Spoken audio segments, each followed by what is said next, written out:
Venezuela is a gorgeous country.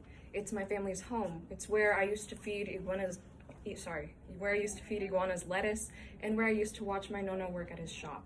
And off the coast of Venezuela is this beautiful island called Aruba.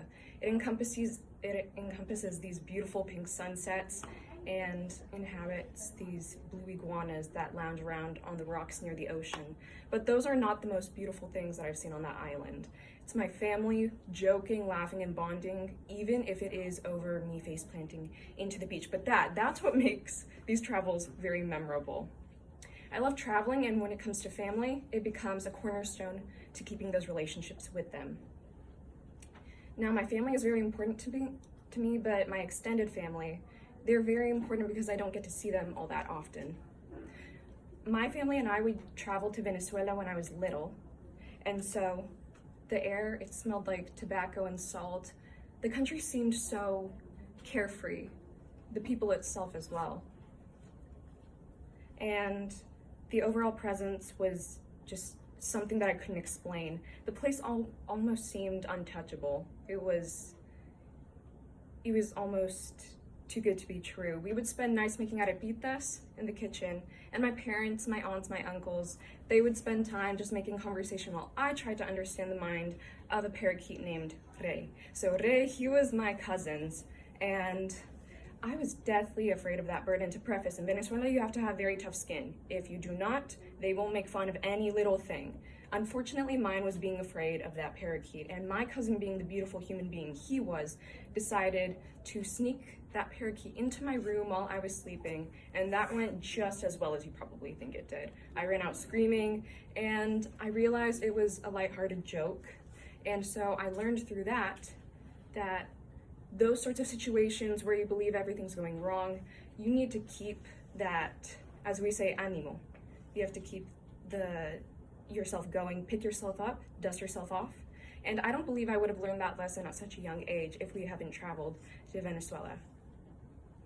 And as I said, I love spending time with my family, but it was too good to be true. If you have not heard about the situation in Venezuela right now, it is not all that favorable. And so luckily, before the government collapsed completely, we decided to find a place where we could both sides of the family meet. And as I had mentioned before, it's Aruba. So Aruba became our safe haven. It became a place where we didn't have to worry about going to a country that didn't accept Americans, nor would they let them out. And Aruba is where we made those beautiful memories. Since work is put on hold, we have a wide variety of activities that we could do. We went paddleboarding in the ocean. We went snorkeling to see these beautiful colored fish, and these unique memories, that's what creates that bond that we have with one another. They're so unique that we relate them to one another. And these memories are encapsulated in this unreachable time, yet they're so easy to look back at in your mind's eye. These people have taught me to be strong through hardships. They have taught me to be resilient and to take challenges with a smile. As for my family, traveling creates a safe place for us. It prompts us to be there for each other through the highs and the lows because we have that familial bond. Traveling has crafted these significant events that become highlighted because we shared a want to see a new place. Traveling links my family together, though we are far apart, and the landscapes are a great bonus.